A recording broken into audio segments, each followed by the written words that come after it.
오늘 장의 중심이 될 중요한 이슈앤 전략을 통해 정리해보겠습니다. 야천투자연구소 남인호 소장, LNS홀딩스 김서윤 대표, 프레스티지 경영전략연구소 반종민 소장, 24인베스트먼트 손창현 팀장과 함께합니다. 어서 오세요. 트럼프 미국 대통령이 예고했던 대로 인플레이션 감축법 손질에 들어갔습니다. 이에 기후변화 대응, 전기차 충전기 설치 등에 들어가던 예산의 집행이 일부 중단됐는데요. 그래도 당초보다는 예상보다는 중단 범위가 좁아졌다, 이런 진단들 나오고 있는데 남인호 소장님, 국내 관련주 영향은 어떻게 될까요? 네, 이 사안과 맞물려 가지고 오늘 새벽에 우리 한국경제TV에서 보여주신 다보스 포럼에서 트럼프 대통령의 연설을 저는 귀 기울여봤습니다. 특히 제가 관심 있는 게 세 가지 파트였는데요. 첫 번째, 미국 안에서 물건을 만드세요. 그럼 여러분들의 세금을 엄청 깎아주겠습니다. 이게 1번이고요. 다음 두 번째가 뭡니까? 미국이 전 세계에서 가장 많은 석유와 가장 많은 가스를 보존하고 있다. 그래서 무슨 뭐 친환경이다 뭐다 이렇게 복잡하게 하지 말고 이런 온유 기름을 많이 사용하자는 것이고, 마지막 세 번째가 뭡니까? 금리 더 내려야 된다 이겁니다. 저는 그래서 이 말씀 드리겠어요. IRA, 우리 이제 전기차라든가 이런 전기차 배터리에 가장 관심이 크고 주목하는 이슈인데, 여러분 미국에는 대통령도 힘이 세지만요, 미국 의회는요 대통령 못지않게 힘이 막강한 곳입니다. 저는 그래서 트럼프 대통령의 행정명령이 곧바로 현실로 되는 거 쉽지 않다. 반드시 의회에 통과해야 되기 때문에 이런 문제 때문에 저는 상반기에 모든 게 다 없어지는 건 아니다라고 말씀드립니다. 자, 결론입니다. 지금 트럼프 대통령이 강력하게 추진하고 있는 정책 중에서 우리 산업에 부정적인 것도 있고 다소 긍정적인 것도 있습니다. 그래서 그에 걸맞게 현명한 어떤 초이스를 하신다면은 오히려 트럼프는 우리 주식시장에 호재로 작용할 가능성이 크다, 이렇게 정리를 드리겠습니다. 네, 게다가 신규 악재가 아니고 이미 주가에 반영된 악재인 만큼 크게 걱정할 일도 아니다, 뭐 이런 의견까지 들어봤습니다. 이어서 증권주 소식도 살펴보겠습니다. 트럼프 대통령 취임 이후에 증권주의 외국인 기관 매기가 유입되고 있습니다. 트럼프 정부 1기 때도 상승세를 보였습니다. 이번에도 유사한 흐름이 이어질지 반종민 소장한테 들어볼까요? 충분히 이어질 가능성이 높다라고 생각이 들고 있고요. 단기적으로 보기보다는 중장기적 관점으로 좀 생각을 든다 한다면 증권주의 매력도는 좀 상당히 높다라고 보시면 될 것 같습니다. 그래서 지금 앞서 나 소장님께서 지금 말씀을 해주셨던 금리 인하에 대한 얘기도 좀 코멘트가 나왔던 점을 봤을 때는 금리 인하에 대한 수혜로서도 증권 업종을 좀 체크를 할 수 있기 때문에 여기에 따른 분위기가 연출이 되고 있다라고 말씀드릴 수 있을 것 같고요. 대표적인 기업들이 이제 키움증권의 경우 외국인의 매수세가 계속 들어오고 있었습니다. 그러면서 올해 이거래일 빼고 외국인의 연속 순매수세가 들어왔고, 미래에셋과 삼성증권 역시 순매수세가 유입이 됐는데, 이 유입이 된 이유가 이제 뭐 금리 인하에 따른 기대감도 있기는 하지만은 관세에 대해서 좀 어느 정도의 제한적이다라는 것도 분위기가 좀 연출돼서 흘러가고 있다라고 보시면 될 것 같습니다. 그래서 그 트럼프 1기 정권 때 20년 그 증권주의 급등 시기를 좀 확인을 해보니까 코로나 초기에 침체를 막기 위해서 금리 인하를 좀 단행을 했었던 이슈가 있었고요. 미국에서 경기 부양책인 케어스법을 시행을 하면서 양적 완화를 좀 단행을 했습니다. 그러면서 그 증권주에 대한 분위기가 연출이 됐고, 금리가 낮아지면서 주식시장으로 자금이 좀 이동을 했었거든요. 이게 좀 포인트가 됐었던 것으로 체크가 되고 있고요. 미국 대형 기술주 중심으로 긍정적인 분위기가 연출됐는데, 이러한 분위기가 우리 국내 투자자들을 통해서 분위기가 연출이 됐다라고 보시면 될 것 같습니다. 그렇다 보니까 그 당시 때 동학 개미 운동이라는 것이 이제 활발하게 펼쳐지면서 굉장히 좀 끌어올렸었던 시기가 있었고, 미 증시에 대해서도 굉장히 좀 많이 관심을 가졌기 때문에 오히려 그 증권주에 대한 수혜도 좀 받았었다라고 보시면 될 것 같고요. 또한 이제 미중 간의 갈등이 좀 고조가 되면서 제조업보다는 증권 업종으로 좀 많이 그 분위기가 쏠렸다 보니까 긍정적인 영향을 미쳤다라고 보시면 될 것 같습니다. 그래서 이러한 흐름들을 봤을 때는 단기적으로 체크하는 것보다는 중장기적 관점으로 좀 더 보셔야 되는 이유가 뭐냐면, 지금은 미국 그때 당시 때 코로나에 대한 분위기가 연출되고 있는 상황은 아니거든요. 그렇다 보니까 이 부분들을 좀 체크를 하셔야 될 것 같고, 미중 간의 갈등에 대한 얘기 때문에 증권 업종에 대한 수혜 얘기가 나오고 있긴 하지만, 1기 때 그 2017년 1월 때 취임 이후에 트럼프 대통령이 4월과 11월 두 차례 그 중국에 좀 만남을 갖긴 했습니다. 그리고 지금 현재 상황에 대해서도 러시아 우크라이나 전쟁을 좀 종결을 하기 위해서는 중국과의 관계를 좀 유지를 해야 될 필요성이 있기 때문에 미국과 중국 간의 관계는 좀 더 당분간 좀 좋아질 가능성이 높다 보니까 여기에 따른 이벤트는 지금 증권업종에 대한 분위기가 반영되기에는 쉽지는 않을 것 같다라는 말씀드립니다. 물론 이제 나중에 좀 변수가 있어서 틀어질 수 있겠죠. 그렇다 보니까 증권업종의 경우에는 지금 단순히 이벤트성으로 보기보다는 중장기적 관점으로 좀 체크를 하시는 게 좋을 것 같고요. 대표적으로 키움증권과 삼성증권의 경우에는 외국 쪽에 해외 쪽에 투자를 하시는 분들이 많이 이용하기도 합니다. 그렇기 때문에 이 두 기업들은 계속 좀 중장기적 관점으로 가져가 보자라는 말씀드립니다. 네, 증권사들 보면 대형사도 있고 중소형사가 있는데 뭐 양극화 얘기도 나오긴 했습니다. 리테일은 대형사 쪽으로 많이 쏠린다 뭐 이런 얘기가 있었는데 투자 관점에서 보아도 그렇습니까? 그런 상황들이 좀 많이 발생이 되고 있고요. 그래서 지금 현재 봤을 때는 이제 손쉽게 이용을 하고 수수료들 이런 것들을 많이 좀 적용을 시켜주는 기업들 위주로 좀 많이 흘러가더라고요. 그래서 키움증권과 삼성증권이 굉장히 좀 유리한 측면이 있지 않나라는 말씀드립니다. 네, 키움증권과 삼성증권 언급해 주셨고요. 뿐만 아니라 증권주, 금리 인하와 밸류업 정책에 주목해 보면서 중장기 전략으로 접근해 보자는 의견 주셨습니다. 자, 이번에는 수렁에 빠진 아이폰 부품주 소식 살펴보도록 하겠습니다. 혁신 없는 AI폰이라는 아이폰이 비판을 받았고요. 또 중국에서는 아이폰 실적이 부진한 것으로 계속 나오고 있습니다. 관련해서 아이폰 부품주 주가 하락세를 면치 못하고 있는 상황인데요. 김소연 대표님 어떤 전략 짜야 될까요? 저는 이제 애플이 아이폰 처음 1번 모델을 냈을 때 샀을 때가 생각이 납니다. 근데 여러분들 과연 애플이 뭐를 파는 회사라 생각하세요? 휴대폰을 파는 회사라 생각하십니까? 제 생각엔 애플은요 혁신을 파는 회사입니다. 근데 지금 혁신이 사라졌잖아요. 그래서 저는 보통 이제 뭐 우스갯소리로 지인들 만나면 팀쿡을 빨리 교체를 해야 애플은 그 다음 스텝으로 넘어갈 수 있다는 얘기를 사실 대놓고 하고 있는데 뭐 그 얘기는 지금도 똑같이 그냥 농담만 진담만 드리고 있습니다. 어쨌든 애플이 최근에 계속 실적을 좀 부진하게 내놓고 있죠. 근데 최근에 보면은 애플이 팀쿡 취재에 들어오면서 뭔가 그가 시작해서 스스로 뭔가 잘 된 거 하나도 없습니다. 뭐 휴대폰 플렉서블 한다고 했다 접었죠. 애플카 접었죠. 뭐 제대로 한 게 하나도 없어요. 이제 그 전 걸 제대로 잘 유지해온 걸 이제 좀 하고 이제 팀쿡이 한 건 딱 하나 있는 것 같습니다. 칼 아이칸이 그토록 원했던 배당. 그거 말고는 아무것도 한 게 없거든요. 혁신이란 걸 단어를 잃어버리면서 사실 이제 좀 상황이 좀 애매한 상황이 좀 처해진 것 같습니다. 거기다 최근에 중국에서 점유율까지 떨어지면서 이제 뭐 비보와 화웨이는 사실 뭐 그들의 어떤 소비 때문에 이제 늘어난 거기 때문에 중국 내가 워낙 큰 시장이기 때문에 좀 관심을 가져야 되는 게 맞긴 맞지만 사실 이제 애플에 대한 이런 부분들이 좀 부진하게 되면서 애플향으로 매출이 굉장히 높았던 LG노텍과 BH 같은 기업들은 타격을 받을 수밖에 없는 그런 상황에 직면해 있는 것 같습니다. 근데 이게 되게 좀 특이했던 게 뭐냐면은 이제 미국에 제프리스라는 곳이 있어요. 이제 여기 이제 금융사로서 이제 의견들 되게 많이 내는 곳인데 제프리스는 웬만하면은 매도 의견 잘 안 내거든요. 되게 보수적인 곳인데 여기서 매도 의견이 나왔습니다. 애플을 그것도. 그래서 이게 조금 의미가 있다고 보고 있고 좀 저도 되게 놀랐는데 어쨌든 뭐 월가의 많은 기관들도 하향 조정하고 국내에도 많은 기관들이 관련 기업들을 하향 조정하고 있는데 일단 LG노텍이나 BH 같은 경우는 이래서 이제 기업을 투자할 때 여러분들이 제가 보통 항상 말씀드릴 때 포트폴리오 다변화가 되는 기업을 매수하십시오라고 말씀드리는 이유가 어느 한쪽에 쏠려 있잖아요. 그 기업이 망가지면요 다 망가집니다. 줄줄이 싹 망가지고 그럴 때 또 급히 또 다른 쪽의 매출을 만들어내기 어려운 상황이잖아요. 그렇기 때문에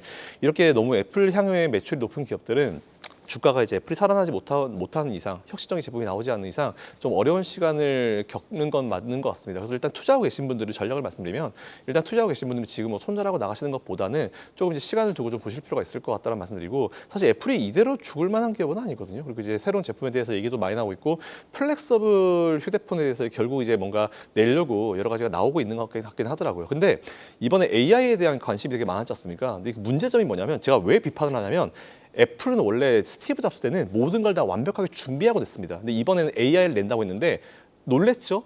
모든 언어가 완벽하게 준비가 되고 나와야 되는데 우리 미안한데 영어밖에 준비 안 됐어. 뭐 중국어는 언제 나오고 한국어는 언제 나오고 언제 나와.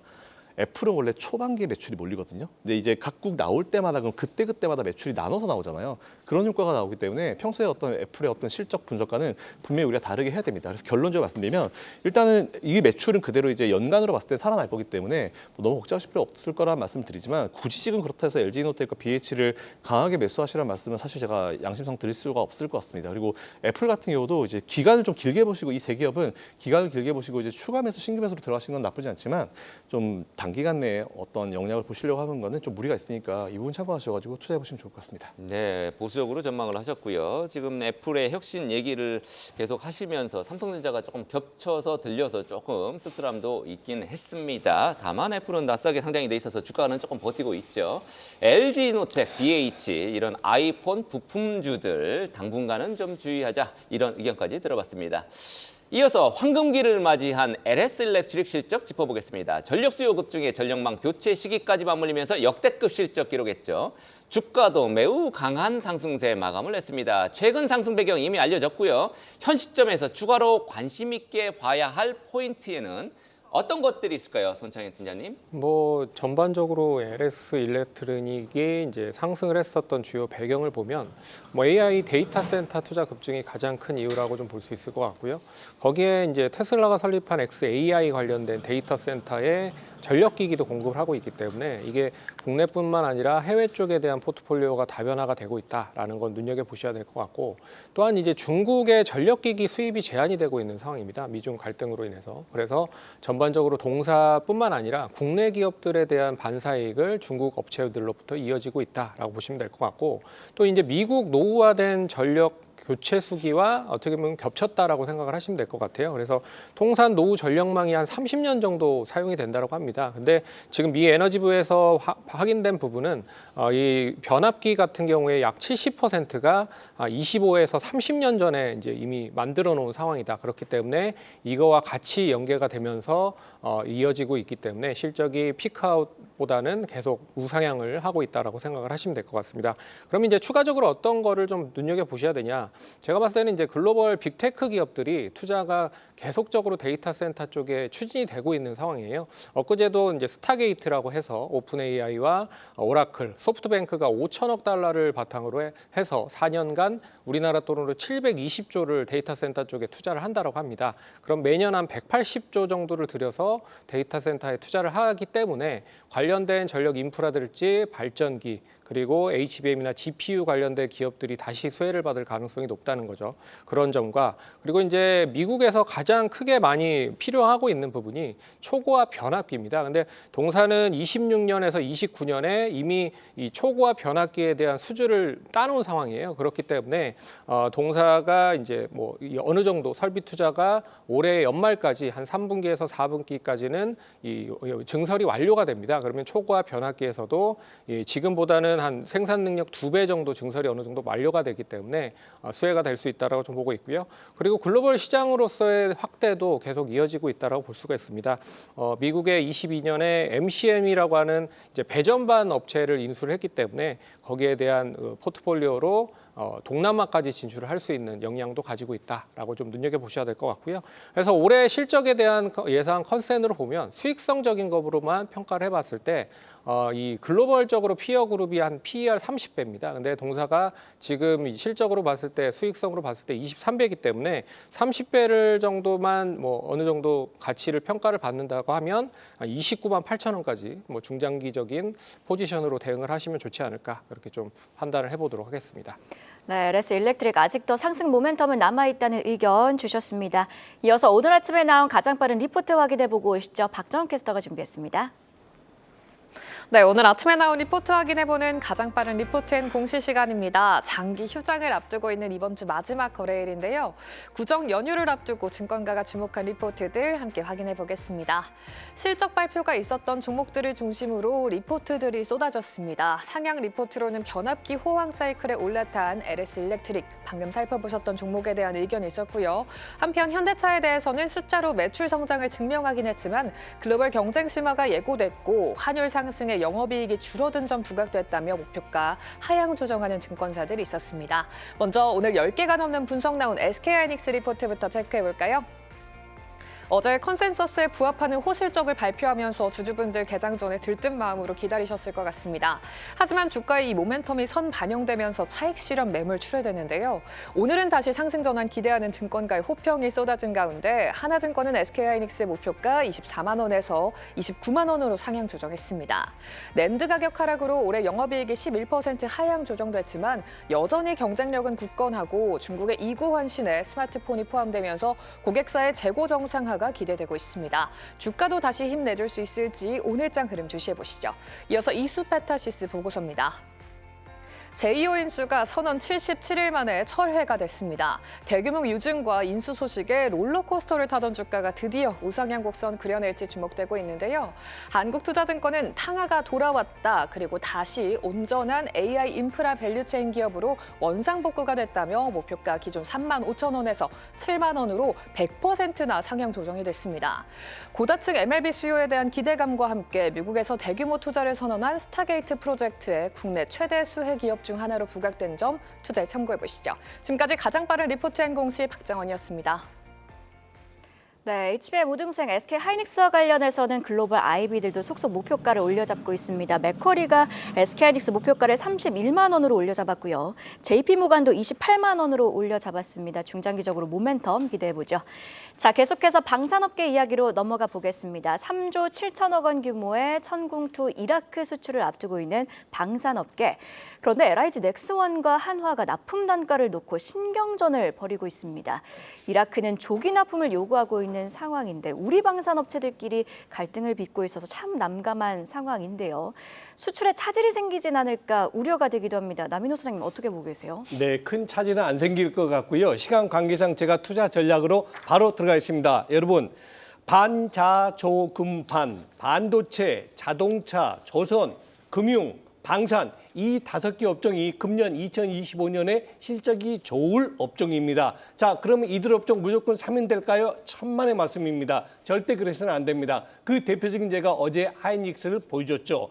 실적은 사상 최고지만 주가는 큰 폭 하락했죠. 바로 이겁니다. LIG 넥스원 작년에 연초 10만 원짜리가 어제 종가 얼마입니까? 21만 9천 원. 하나 에어로 작년 연초 12만 원짜리가 종가 38만 원. 그리고 하나 시스템도 16,000원짜리가 어제 종가 2만 5천 원. 다시 말해서 이미 실적 좋은 게 주가에 반영됐다. 그래서 아무리 반도체, 자동차, 조선, 금융, 방산이 좋다 할지라도 실적이 주가에 반영되었냐 안 되었냐 이게 더 중요하다는 말씀을 다시 한번 드리겠습니다. 네, LIG 넥스원하고 한화가 갈등을 빚고 있는데 우리 나선님 말씀처럼 합의점을 빨리 찾아야 되겠습니다. 방산 수출 국가 간 계약입니다. 정부가 조금 중재를 해줘야 되겠죠. 자, 이번에는 IPO 시장 이야기로 넘어가 보도록 하겠습니다. 어제 코스닥 시장에 상장한 미트박스. 회사 이름은 미트박스 글로벌이고 상장명이 미트박스입니다. 급락을 했습니다. 그런데 첫날이었는데 공모가 하회까지 했습니다. 1호 상장 흥행 공식까지 깨지면서 올 들어 첫 번째 상장했는데 IPO 시장의 한파가 계속되는 건 아닌지 우려가 나오는데요. 연휴가 지나면 LG CNS도 상장을 합니다. 관련해서 유의해야 될 포인트 어떤 게 있는지 반종민 소장한테 들어보겠습니다. 예, 이번에 그 미트박스 관련된 도에서 분위기가 좀 안 좋았던 거 뭐냐면은 수요 예측에 대한 것도 체크를 하셔야 될 것 같고요. 특히 이제 뭐 예측이 부진을 했고 뭐 그러면서 산정 가치도 할인율을 적용을 했었고 그리고 기관 투자자 의무 보유 확약 그러니까 오버행 부담도 있었습니다. 그래서 이 세 가지가 앞으로 이제 그 IPO 시장에 대해서 투자를 하실 때 굉장히 좀 유의하셔야 된다라는 말씀드리겠고요. 그 다음에는 이제 산업적인 측면을 좀 보셔야 되는데 기업에 대해서 성장을 하려면은 결국 이제 매출이든 영업이익이든 증가를 해야 되는데 사실상 제가 이제 MD를 해보면서 느꼈던 게 뭐냐면 신선식품의 경우에는 그 마진율이 그렇게 많이 남지는 않습니다. 그렇다 보니까 공급가율을 좀 어느 정도 크게 적용을 하면은 매출 구조가 그렇게 일어난다 하더라도 영업이익이 그렇게 증가를 하지 못하거든요. 그렇다 보니까 지금 미트박스의 경우에는 성장성이 좀 제한되어 있기 때문에 투자 관점을 봤을 때는 보수적으로 좀 생각을 하셔야 되지 않을까라는 말씀을 먼저 드리겠습니다. MD를 하신 적 있어요? 네, 그렇습니다. 네, 다양한 경험을 하셨던 우리 전문가이십니다. 네, 이제 관심은 다음 달 5일 상장하는 LG CNS에 쏠릴 것으로 보이는데요. 과연 얼어붙은 IPO 한파를 녹일 수 있을지 끝까지 함께 주시해 봐야겠습니다. 자, 다음으로 오늘장 섹터 전략 이어가도록 하겠습니다. 김성윤 대표님께서 헬스케어 섹터 가지고 오셨는데요. 트럼프 수혜주로 꼽히고 있는 대표적인 업종 중에 하나입니다. 어떤 투자 포인트 잡아봐야 될까요? 이번에 유나이티드 헬스케어 CEO가 뉴욕 항공파에서 이제 아마 사망한 사고 다 알고 계실 겁니다. 근데 오히려 미국 사회에서는 그거를 그렇게 되게 안타까워하지 않아요. 근데 아시겠지만 미국에 유학 가거나 하시는 분들은 거의 다 여기 거 쓰거든요. 근데 이제 문제가 뭐냐면 이제 청구하면요 진짜 안 해주려고 노력을 많이 하는 회사가 사실 이 회사입니다. 근데 압도적인 지분율을 가지고 있기 때문에 지금 그렇게 버티고 있는 것 같은데 사실 그 회사의 분위기가 바뀔 것 같지는 않아요. 뭐 CEO가 오늘 새벽에 선임했다는 그런 얘기가 나오긴 나왔는데 이거에 대해서 이제 문제가 항상 문제를 삼아왔습니다. 그래서 이제 트럼프도 경선 과정에서 이제 이 약값을 인하하겠다는 그런 내용들을 계속 얘기를 해왔고요. 오히려 이런 상황에 저희는 우리나라한테 좀 이제 효과가 좀 좋을 것 같습니다. 왜냐하면은 올해 내년 내후년까지 미국의 이제 블록버스터급의 이제 약들이 라이센스가 다 끝납니다. 그럼 이제 그거를 우리가 복제를 할 수 있거든요. 근데 복제를 전 세계에서 제일 잘하는 게 우리나라 삼성바이오로직스와 셀트리온이기 때문에 이 기업들 위주로 분명히 좋은 역량을 얻을 수 있을 것 같고 이미 실적이나 이런 수주변에서도 앞서가고 있기 때문에 이것도 분명히 좋은 효과를 얻을 수 있을 것 같습니다. 이에 따라서 헬스케어 섹터를 뭐 미국에서 유나이티드 헬스케어 같은 기업들 투자하셔도 좋겠지만 우리나라 기업들 미국은 사실 ETF 쪽으로 하시는 게 좀 그래도 안전해요. 그리고 이제 우리나라 쪽은 삼성바이오로직스, 셀트리온 위주로 한번 관심 가져보시면 좋을 것 같다. 그리고 바이오의 시기가 다시 올 수도 있을 것이다라는 말씀을 드리겠습니다. 네, 삼성바이오로직스도 좀 들어봐야 될 것 같은데요. 워낙 지금 실적이 잘 나왔기도 하고 주가는 그런데 100만 원을 뚫긴 뚫었지만 시원하게 더 그 위로는 올라오지 못하고 있는 모습입니다. 어떻게 봐야 될까요? 일단 뭐 수주 잔고를 여러 개 쌓아놓은 게 되게 중요한 것 같아요. 그리고 이제 문제가 뭐냐면은 이제 수급이 안 붙어요. 이제 수급이 붙어야 좀 치고 올라가는데 잘 아시겠지만 지금 대부분의 수급이 바이오 섹터보다는 이제 잘 아시겠지만 그 반도체 쪽으로 좀 많이 몰려 있는 상황이기 때문에 수급은 사실 근데 좀 돌 거다라 생각하고 있습니다. 그리고 이제 우리가 한 10여 년 전으로 돌아갔을 때 이제 바이오주들이 위아더 월드 하면서 셀트리온 올라가면 다 따라 올라가고 떨어지면 다 떨어지는 시기가 있잖아요. 근데 그때가 이제 수급이 정말 그쪽에 너무 몰려 있어서 문제가 됐었는데 지금 아직까지 시장은 이제 바이오 제약 쪽에는 그렇게 크게 관심이 없는 것 같아요. 그래서 저는 다른 어떤 실적적인 부분보다는 이제 관심을 갖지 못해가지고 이제 못 올라가고 있다 생각하기 때문에 관심 가기 전에 관심 가질 때 들어가는 것도 좋지만 저는 오히려 제 투자 스타일은 미리 좀 들어가 있어서 준비하는 걸 좀 좋아하기 때문에 일단 좀 관심 가져보시고 공부를 해보시면은 삼성바이오로직스도 뭐 답보 상태에 있다고 생각되겠지만 어느 상황에서 분위기가 바뀔지 모르기 때문에 좀 미리미리 준비하시는 것도 좀 좋을 것 같다. 셀트리온 역시 마찬가지겠죠? 그렇습니다. 네, 알겠습니다. 자, 오늘 트럼프가 여러 가지 발언을 내놨는데 가장 중요한 금리 인하 압박을 하겠다. 그러면서 뉴욕 증시 반등에 성공을 했습니다. 오늘 국내장 어떻게 될지 궁금한데 나 소장님 어떻게 전망하세요, 오늘 장? 네, 사실 오늘 새벽에 트럼프 말 중에 가장 귀에 들어온 게 금리 인하 아니겠습니까? 금리 인하 빨리 하자 이건데 저는 이렇게 봅니다. 우리 한국 증시 미국보다 분명히 좋을 겁니다, 금년에. 그래서 코스피 기준 2,500, 코스닥 기준 700포인트 밑에서는 무조건 저는 매수에 나서는 게 좋다. 미국의 금리 인하는 한국에 굉장히 좋은 선물로 올 것이다. 이렇게 정리 드리겠습니다. 네, 긴 설 연휴를 앞두고 오늘 개장까지 지금 40분도 남지 않았습니다. 오늘 개장 전 체크포인트 손창현 팀장이 정리해 주시겠습니다. 네, 미증시가 장 막판에 이제 반등을 했는데 오늘 이제 장중에 BOJ 기준금리 인상 관련된 얘기가 있습니다. 그래서 엔캐리 트레이드 자금 청산이 얼마만큼 유지가 되는지를 확인을 해봐야 될 것 같고요. 그리고 디지털 의료법, 의료 제품법이죠. 오늘부터 시행을 한다라고 합니다. 이게 인공지능을 바탕으로 해서 식품의약안전처에서 24일 오늘부터 본격적으로 시행을 한다라고 하기 때문에 이 관련된 인공지능을 바탕으로 한 진단, 진료 쪽 관련된 업체들이죠. 루니시라든지 뷰노 그리고 원격 진료 관련된 업체들도 한번 눈여겨보시면 좋을 것 같고요. 그리고 4분기 기업들 실적 발표가 계속적으로 나오고 있는 상황입니다. 오늘도 하나오션이나 삼성전기, 삼성 SDI 실적 발표하니까 잘 눈여겨서 보시면 좋을 것 같습니다. 네, 이슈앤 전략 네 분의 전문가와 함께 개장 전 꼭 확인해야 할 뉴스들 체크하고 전략까지 세워봤습니다. 고맙습니다. 미국과 일본이 기준금리 결정을 앞두고 있습니다. 시장에선 미일 금리차가 축소될 것으로 보고 있는데요. 이어지는 출발 증시에서 양혜정 DS투자증권 투자전략팀장과 연휴 이후 투자전략 세워보겠습니다. 자, 머니플러스 저희가 준비한 소식은 여기까지인데요. 그동안 머니플러스 앵커로 아침을 활기차게 열어준 조재길 앵커의 마지막 방송입니다. 소감도 들어봐야겠죠. 네, 2023년 10월부터 진행을 했는데 어느덧 오늘이 마지막이네요. 저는 한국경제신문 편집국으로 돌아가서 증권부 업무를 맡습니다. 그동안 애청해 주신 시청자 여러분, 투자자 여러분 정말 고맙습니다. 1등 채널 한국경제TV, 한국경제신문 사랑해 주시길 부탁드리겠습니다. 여러분의 성공 투자 어디에 있든 계속 응원하겠습니다. 네, 머니플러스는 다음 주 금요일 더욱 알차고 도움되는 정보로 찾아뵙겠습니다. 행복한 설날 연휴 보내시길 바랍니다. 그럼 함께 외쳐볼까요? 아침을 여는 경제 뉴스. 오늘도 플러스! 머니플러스!